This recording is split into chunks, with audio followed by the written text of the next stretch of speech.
Hello বন্ধুরা, সবাই কেমন আছেন? আশা করি সবাই ভালো আছেন আর আমরাও ভালো আছি। নূপুর ভাইজাক ব্লগের আরেকটি ব্লগ নিয়ে আপনাদের সামনে চলে এলাম। আজকে হলো বুধবার আর সকাল থেকে সমস্ত কাজকর্ম হয়ে গেছে, ব্রেকফাস্ট হয়ে গেছে।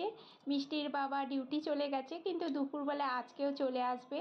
ওর আজকেও কাছেই ডিউটি, ওই জন্য রান্নাটা নিয়ে যায়নি। আর আমি এখন রান্নাতে চলে এসেছি। পুজো টুজো দেওয়া হয়ে গেল। গত রবিবার মিষ্টির বাবাকে বাজারে পাঠাইনি, তাই ঘরে যেটুকু সবজি ছিল সে দিয়ে ভাবছি একটু বিরিয়ানির মতন বা পোলাওর মতন যেটা হোক বানিয়ে নেব। আর সাথে একটু চিংড়ি মাছ আছে, ওই জন্য আরও বেশি করার ইচ্ছা ছিল। তাই সমস্ত চাল ঠাল ভিজিয়ে রেখেছিলাম। চাল মানে আতপ চাল, আমরা তো আতপ চাল খাই। একটু গোটা জিরে, গোটা গরম মশলা ফোড়ন দিয়ে দিয়েছি তেলে। আর গাজর, ফুলকপি, আলু, এই ছিল সবজিগুলো। এগুলোকে হালকা করে ভাজতে বসিয়ে দিয়েছি। এইদিকে একটু রসুন, আদা আর দুটো শুকনো লঙ্কা পেস্ট করে নেব। এতে তো কোনো ঝামেলা নেই, এই রান্নাটায় একদম ইজি, আর তরকারিরও মানে প্রয়োজন হয় না। ফুলকপি আলুটা বেশ ভাজা ভাজা হয়ে গেছিলো। তারপর আমি একটা গোটা টমেটো আর দুটো কাঁচা লঙ্কা দিয়ে দিয়েছি। টমেটোটা দিলে বেশ ভালো লাগে, একটু টকটকও লাগে। আর আদা রসুন পেস্ট করেছিলাম সেটা দিয়ে দিলাম। এবার বেশ ভালো করে একটু কষাবো, যাতে রসুনের কাঁচা গন্ধটা না থাকে। বেশ কষানোর পরে একটু বিরিয়ানি মশলা কিনে রেখেছি সেটা দেব।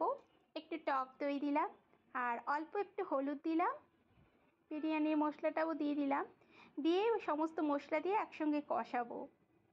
চিংড়ি মাছটাও দিয়ে দিলাম, অল্প করেই ছিল।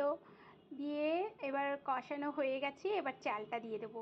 চালটা দিয়ে আরেকটু 2 মিনিট মতন নাড়বো। তারপর গরম জল দিয়ে দেবো, ঘি দিয়ে দেবো, ব্যাস হয়ে গেল। একদম ইজি রান্না, কিন্তু খেতেও তো দুপুরের টাইমে খুব ভালো লাগে।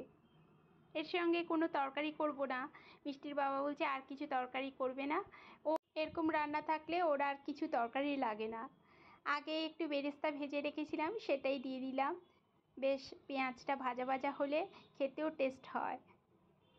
এবার একটু নেড়ে চেড়ে গরম জল দিয়ে দেব। গরম জলটা করে নিয়েছিলাম। এখন গরম জল দিয়ে 2টো সিটি মারলেই একদম ঝুরঝুরে রাইসটা হয়ে যায়। সকালবেলা একটু চিংড়ি মাছ আলু দিয়ে অল্প একটু তরকারি করেছিলাম, সেটা মিষ্টিকে দিয়েছি। ও তো ক্যারেজ নিয়ে যায়, ওকে ক্যারেজে দিয়ে দিয়েছি ঝাল ছাড়াই। একটু গোলমরিচ দিই ওর রান্নাতে 1 চিমটের মতন।